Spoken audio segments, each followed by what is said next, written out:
खबर उत्तर प्रदेश के जौनपुर से है, जहां मछली शहर विधानसभा क्षेत्र के सुशीला पैलेस में महिला सशक्तिकरण सम्मेलन का आयोजन बड़े ही शांतिपूर्ण और भव्य तरीके से संपन्न हुआ। यह कार्यक्रम भारतीय जनता पार्टी के नेता और पूर्व मंत्री जगदीश सोनकर द्वारा आयोजित किया गया।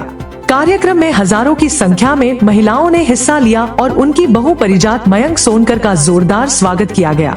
इस दौरान परिजात सोनकर ने महिलाओं को आत्मनिर्भर बनने का संदेश देते हुए कहा कि हर महिला को अपने पैरों पर खड़ा होना चाहिए और समाज में आगे बढ़ना चाहिए। उन्होंने अपने 10 साल के कानूनी अनुभव का जिक्र करते हुए बताया कि उन्होंने सुप्रीम कोर्ट और दिल्ली हाई कोर्ट में कार्य करते हुए हमेशा महिलाओं और पीड़ितों को न्याय दिलाने का प्रयास किया है और आगे भी यह प्रयास जारी रहेगा। वहीं पूर्व मंत्री जगदीश सोनकर ने कहा कि प्रधानमंत्री और मुख्यमंत्री के नेतृत्व में भारतीय जनता पार्टी की नीतियों को जनवरी से जनवरी तक पहुंचाने का कार्य लगातार किया जा रहा है। उन्होंने कहा कि महिला सशक्तिकरण को मजबूत करने के उद्देश्य से इस सम्मेलन का आयोजन किया गया है। साथ ही उन्होंने संकेत दिए कि वर्ष 2027 के चुनाव में उनकी बहु परिजात मयंक सोनकर को भारतीय जनता पार्टी से उम्मीदवार के रूप में उतारा जा सकता है। फिलहाल के लिए इतनी ही खबर। अपडेट्स के लिए बने रहिए NST टाइम्स के साथ। धन्यवाद। क्या संदेश है, क्या कहेंगे? देखिए, देश के यशस्वी जो प्रधानमंत्री हैं और प्रदेश के यशस्वी मुख्यमंत्री हैं, भारतीय जनता पार्टी की नीतियों को, भारतीय जनता पार्टी के विचारों को, भारतीय जनता पार्टी की सोच को कहीं न कहीं हम जैसे एक कार्यकर्ता के रूप में हम लोग हैं, उसको मजबूती प्रदान करने के लिए कहीं न कहीं मैं और मेरा परिवार और मेरा क्षेत्र, मेरे हर सहयोगी उस पर काम कर रहे हैं और करते रहेंगे। और उसी को मजबूती देने के लिए, उसको गति देने के लिए महिला सशक्तिकरण का जो एक आयोजन यहाँ कार्यक्रम किया गया है सुशीला पैलेस में, उसी का एक अध्याय था कि उसको मजबूती प्रदान किया। आज आपने अपनी बहू को लॉन्च किया है, यानी राजनीति के मैदान में उतारा है और इस तरीके से जो है बहुत ही ज़बरदस्त जो है लोगों ने स्वागत किया और काफ़ी महिलाएं यहाँ पर उपस्थित हुई। क्या कहेंगे, क्या संदेश देंगे? देखिए, ये कार्यक्रम केवल एक दिन पहले का, अभी कल सुबह ही वार्ता हुई बच्चों से, विशेष तौर बेटे और बहू हमारे जो हैं मयंक सोनकर जी और पारिजात कुमार और मयंक सोनकर जी, इन लोगों ने अपनी जिज्ञासा जाहिर किया तो हमने कहा ठीक है आप लोग आओ।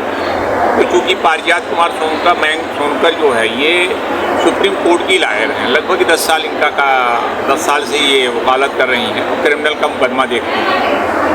तो मयंक सोनकर जी भी ये लंदन से MBA करने के बाद जो मेरे बेटे हैं आए हैं, इन्होंने भी जिज्ञासा जाहिर की कि हम लोग भी पापा समाज के लिए कुछ करना चाहते हैं। 10 साल हम लोगों ने लगातार मेहनत कर करके धन जो भी समाज जो व्यापार बिजनेस और अपने कर्म के आधार पर हम लोगों ने किया है, तो समाज को कहीं न कहीं उसका हिस्सा बनता है, उसका अधिकार बनता है, तो समाज के लिए भी कुछ करना चाहते हैं। तो हमने इनका स्वागत किया। तो हमने कहा क्षेत्र की जनता जो हमारी मछली शहर की जो देवतुल जनता है, उनके बीच हम कहा आप लोग आइए और उनको अपनी भावनाओं से उन्हें दिखाइए, करिए और आपको मछली शहर की जनता आप लोगों को आपको हाथों हाथ लेगी और उसका स्वागत करेगी।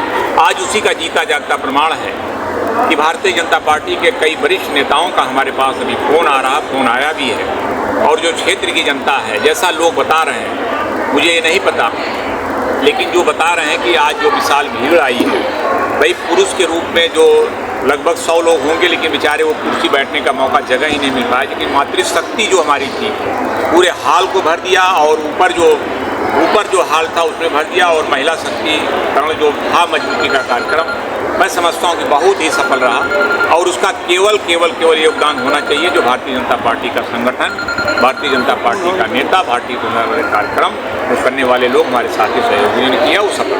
सर, किसी पद पर न होते हुए भी आप लगातार जो है क्षेत्र में सक्रिय हैं और लोगों के दुख सुख में खड़े रहते हैं। क्या इसे जो है आगामी 2027 चुनाव का क्या समझा जाए? देखिए, हम 1995 से लगातार हम पद पे रहे हैं, 2022 लगातार विधायक के रूप में रहे हैं। ये जौनपुर की जनता का इतना बड़ा मेरे ऊपर कर्ज है, हम पद पे रहें या न रहें, पद पे हटाने का काम मछली शहर की जनता और जौनपुर की जनता ने नहीं किया है। तो किसी पार्टी के नेता नेतृत्व द्वारा जो किया गया निर्णय था उस पर नहीं जाना चाहेंगे। लेकिन जब तक हमारे शरीर के एक रक्त अगर मेरे खून अगर शरीर के अंदर एक बूंद भी है तो इस जनता के प्यार के लिए, इस मछली शहर की और जौनपुर की जनता के लिए हमेशा पहले भी मैं उसी तरह तैयार था, आज भी तैयार हूँ, और जब तक मैं और मेरा परिवार उसके लिए संकल्पित रहेगा, चलता रहेगा। इससे पहले जो है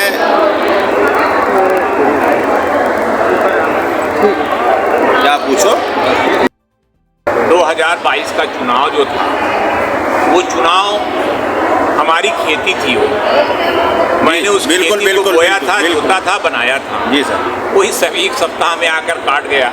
जी जी जी। वो क्या जाने जनता का दुख, क्या जानेगा दर्द, क्या जनता होती है, क्या कार्यकर्ता होती है। जिस दल से वो विधायक हैं, मैं उन पर नाम नहीं लूँगा, वो क्या जानेंगे। आज भी उस दल के भी लोग कार्यकर्ता, चाहे पदाधिकारी, आज कहीं न कहीं उनको एहसास हो रहा है, उनको कहीं न कहीं महसूस होता है, पीड़ा होती है कि आज जो मेरे बीच जो जनप्रतिनिधि के रूप में पहले रहा है, वो आज वो चीज़ सम्मान उनको नहीं मिल पा रहा, न तो वो जिम्मेदारियाँ जो जनप्रतिनिधि की होती है उसका कोई पूर्ण कर पा रहा। और 2027 एक बदलाव आएगा, और भारतीय जनता पार्टी मछली शहर में आज़ादी के बाद जो कभी नहीं जीती है विधानसभा की, मैं इस जनता मछली शहर के ऊपर विश्वास रखता हूँ कि 2027 में कमल का फूल खिलेगा, ये मुझे पूरा विश्वास है।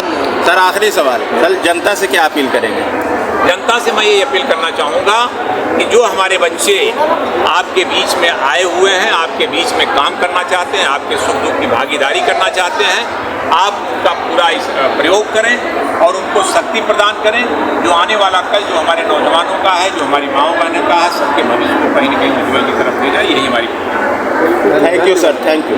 बहुत के कारण जिसमें हम महिलाओं के लिए कुछ ना कुछ काम करना आगे, ताकि वो आगे और बेहतर तरीके से बढ़ सके।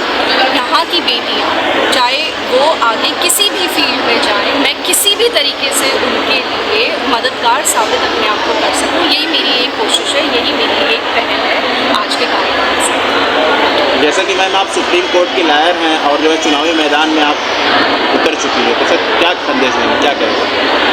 संदेश, सुप्रीम कोर्ट और दिल्ली हाई कोर्ट 10 साल मेरा जो अनुभव रहा है, मैंने जितना देखा है, जिस तरीके से महिलाओं पे, पीड़िता महिलाओं का के जितने केसेस मेरे पास आते थे, जो मैंने लीगल एडवाइजिंग करी, उनके हक के लिए मैंने कोशिश करी कि मैं उन्हें न्याय दिला सकूं, ताकि वो आगे अपने जीवन में सुधार ला सकें। यही मेरी कोशिश यहाँ पे भी रहेगी कि कोई ज़रूरी नहीं है कि डायरेक्टली कोई जाके बात कर सकता है।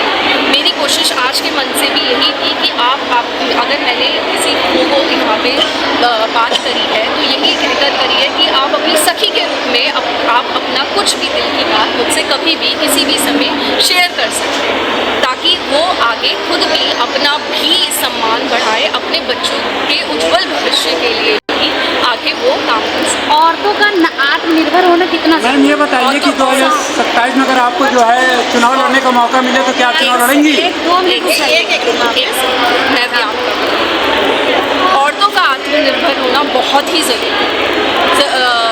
ज़रूरी नहीं है आगे महिला एक जाके किसी भी उसमें काम करे या कुछ भी करे। ज़रूरी ये है कि वो अपने सम्मान की रक्षा, सेल्फ रिस्पेक्ट सबसे पहले आती है। अपने सम्मान की रक्षा वो कैसे कर सकती है?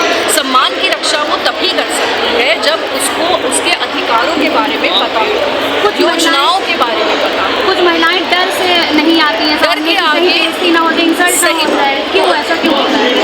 क्योंकि उतना प्रोत्साहित तो परिवार से नहीं दिया जाता महिलाओं को। मैम क्यों घर वाले लड़कियों को ही, औरतों को ही, महिलाओं को ही दबाते हैं हर जगह? क्यों सम्मान क्या लड़कियों नहीं ले रखा है? नहीं, सम्मान तो लड़कियां बढ़ा रही है। ऑपरेशन सिंदूर हो या आत्मनिर्भर भारत की जैसे आपने बात करी, किसी भी चीज़ में आज में नारी कहीं पे भी पीछे नहीं है। हम सब लोग न्यूज़ में कहीं ना कहीं पढ़ते हैं। हमारी प्रेसिडेंट के बारे में आप बात करें, जिस तरीके से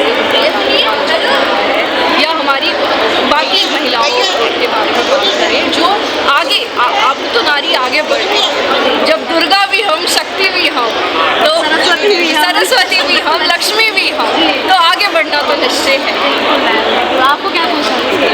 2027 में अगर आपको जो है चुनाव लड़ने का मौका मिले तो क्या मछली शहर से आप विधायकी चुनाव लड़ेंगी?